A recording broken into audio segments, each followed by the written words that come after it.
Selamat malam, selamat datang di Mata Najwa, saya Najwa Shihab, tuan rumah Mata Najwa. Ide perpanjangan masa jabatan presiden mengemuka lagi, lebih serius sebab sejalan agenda amandemen konstitusi. Walau tidak jelas ujung pangkal yang melempar gagasan, pembatasan kekuasaan selalu tak bisa disepelekan. Niscaya menjadi arena kontestasi yang sengit tak bertepi bisa mengubah tata permainan hingga entah kapan hari.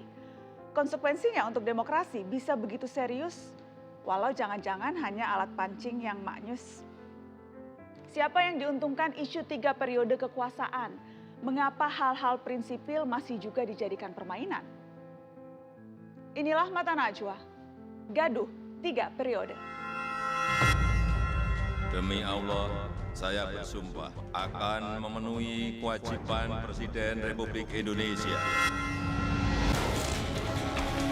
Akan ditawarkan pasal baru yang kemudian memberikan hak bahwa presiden itu bisa dipilih 3 kali.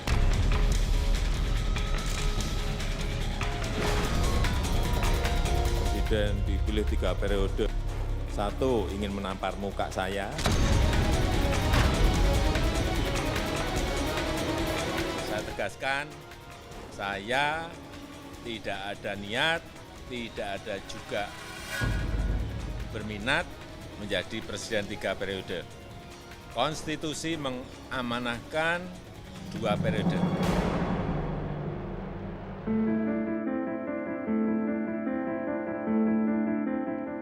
Ya, untuk kesekian kalinya wacana jabatan presiden 3 periode bikin geger. Bahkan Presiden Jokowi sampai 2 kali merespon hal ini. Seberapa serius wacana ini dan mengapa kembali digulirkan? Sudah hadir di Mata Najwa untuk membahasnya juru bicara Presiden Fajrul Rahman. Selamat malam Bang Fajrul. Selamat malam Nana. Terima kasih sudah hadir di Mata Najwa. Saya juga mengundang Direktur Eksekutif Indobarometer Muhammad Kodari. Selamat malam Mas Kodari. Selamat malam. Wis, langsung berdiri. Langsung berdiri tanpa tedeng aling-aling. Boleh berdiri sekali lagi supaya pemirsa bisa membaca. Nah, itu Jokowi Prabowo 2024. Yes. Sudah ada yang deklarasi malam ini di Mata Najwa, Jokowi Prabowo 2024. Set NKRI. Kita akan bahas soal hal itu, Saya juga mengundang politikus Partai Gerindra Arief Puyono. Selamat malam Mas Arief. Selamat malam semuanya. Sehat-sehat? Sehat. Terima kasih sudah hadir dan hadir juga pakar hukum tata negara Refli Harun. Bang Refli, Malam, apa kabar? baik. Alhamdulillah, saya juga mengundang lewat sambungan Zoom, sudah terhubung dengan Wakil Ketua MPR Hidayat Nur Wahid. Assalamualaikum Pak Hidayat. Waalaikumsalam. Waalaikumsalam warahmatullahi wabarakatuh. Selamat malam semuanya. Selamat malam, Abang-abang dan Pak rekan-rekan Hidayat. semuanya. Terima kasih sudah bergabung dan ada teman saya Direktur Lokataru Bang Haris Ashar. Selamat malam Bang Haris. Selamat malam. Oke, sudah ramai, sudah di Zoom dan juga di studio Mata Najwa sudah hadir semua. Terima kasih. Saya mau ke Mas Arief dulu. Mas Arief, Ya. Anda yang sejak tahun 2019 selalu bilang dengan berapi-api, 3 periode bahkan kalau perlu 4 periode. Ya, Kenapa kurang hanya 2 periode?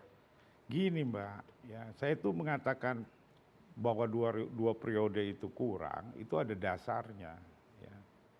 Pertama dulu itu saya berpikir dari sisi ekonominya, ya artinya saya nggak tahu deh dulu anggota-anggota MPR yang buat 2 periode itu mikir nggak sih kalau 2 periode diterapkan di Indonesia dengan keadaan landscape politik yang berbeda dengan Amerika, budaya politik yang berbeda, punya dampak terhadap perekonomian di Indonesia. 10 tahun kurang untuk membangun. Kurang karena berbeda kan bahwa 2 periode yang kita copy paste itu kan lebih mendekat kepada konstitusinya Amerika.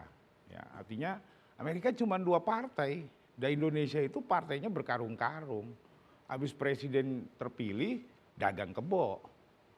Ya kan belum lagi nanti ada partai yang di KLB. Ya kan, terus masuk ke pemerintahnya Pak Jokowi, taruh orang lagi, berubah lagi, ya kan, artinya kan tidak ada stabilitas di dalam kepemimpinan nasional. Artinya waktu 10 tahun itu sangat kurang, ya. Makanya kenapa selama reformasi itu yang terjadi bukan industrialisasi, tapi deindustrialisasi. Investasi jangka panjang pun sedikit. Karena investor takut masuk ke Indonesia, lebih banyak investasi jangka pendek dalam hal mengeksploitasi sumber daya alam. Mas Arief, seberapa Anda yakin pandangan Anda ini juga resonate atau disetujui oleh banyak orang? Atau ini jangan-jangan Kalau untuk hari ini saya meyakini ya 85% rakyat Indonesia setuju kalau 3 periode. Karena yang saya katakan Yakin sekali Anda oh, enggak, 85%. 3 periode itu kan bukan artinya selama-lamanya 3 periode. Apalagi ini kan dalam Dan Anda masa. yakin pandangan ini disetujui Iya, lebih dari mayoritas 85%? Iya, satu begini ya. Bahwa tidak boleh dikatakan tidak bahwa Pak Joko Widodo ini berhasil di dalam menangani masalah COVID ya. Artinya COVID ini ya sudah merubah semua tatanan politik apapun sosial di setiap negara. Ya. COVID yang terjadi hari ini bisa kita ekuivalen atau kita samakan itu dengan keadaan waktu itu Presiden Roosevelt di Amerika yang memasuki masa jabatannya ketika terjadinya depresi ekonomi terberat. Oke, Mas Arief saya harus lempar ke yang lain. Ya, tapi jadi saya ingin berhenti di situ. Anda yakin pandangan ini disetujui lebih dari 85%? Baik, tapi saya ingin ke Bang Fajrul, juru bicara Presiden. Yang jelas kan Pak Jokowi mengeluarkan statement lagi nih. Ya. Apa dorongan? Kenapa Pak Jokowi merasa perlu mengeluarkan statement lagi setelah sebelumnya sudah sempat bilang tidak terpikir, tidak berminat untuk 3 periode? Ya, pada Desember 2019 ketika beliau setelah dilantik oleh MPR menjadi presiden periode kedua, saya sempat berdiskusi dengan beliau. Pada waktu itu memang ada upaya amandemen kan, karena memang sudah disetujui bahwa DPR akan melakukan amandemen terutama khusus tentang MPR tentang GBHN. Nah, kemudian muncul 3 hal waktu itu, yaitu soal presiden 3 periode, kemudian pilpres tidak langsung, dan kemudian pilkada tidak langsung. Saya sempat diskusi dengan beliau bahwa Pak ini harus kita jawab karena kita kan baru diangkat dan Bapak baru dilantik untuk yang kedua dan kita harus melanjutkan yang 5 panca kerja itu, pembangunan SDM, infrastruktur, 2019 deregulasi, demokratisasi dan transformasi ekonomi. Ya beliau bilang oke, kita jawab saja. Nah pada waktu itu saya menyampaikan kepada media massa, kepada publik, dan beliau juga menyampaikan dalam bahasa langsung dari beliau pada waktu itu, tanggal 2 Desember 2019, posisi saya jelas tak setuju dengan usul masa jabatan presiden 3 periode. Ada yang ngomong presiden dipilih 3 periode, ingin menampar muka saya, kemudian yang kedua ingin cari muka padahal saya punya muka, dan 3 ingin menjerumuskan. Kata kuncinya tidak setuju. Mas Arief Puyono yang mana nih? Saya tidak ingin mengomentari. Nanti saya kasih, karena Pak Jokowi bilang yang usul 3 periode, bilangnya gitu kan, ingin menampar muka, ingin menjerumuskan, satu lagi ingin apa? Ingin menjerumuskan, ingin cari muka. Oke, Nah, nanti tapi tolong dipikirkan dulu Mas Arief masuk kategori yang mana? Nanti saya jawab. Nah kemudian kemarin 15 Maret, saya pikir itu sebenarnya sudah cukup.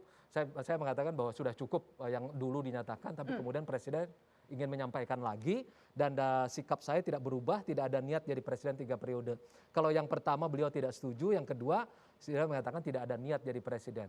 Karena ini Kita dengarkan ya Mas Fajrul, kita ada cuplikannya supaya lebih mengingatkan pemirsa juga. Ini statement terakhir Presiden Jokowi soal 15 usulan. Maret 2021. 15 Maret, jadi baru 2 hari yang lalu kita dengarkan. Saya tegaskan, saya tidak ada niat, tidak ada juga berminat menjadi presiden 3 periode. Konstitusi mengamanahkan 2 periode. Itu yang harus kita jaga bersama-sama. Jadi beliau tegak lurus terhadap ideologi Pancasila dan Konstitusi Undang-Undang 45, terutama pada pasal 7, Nana.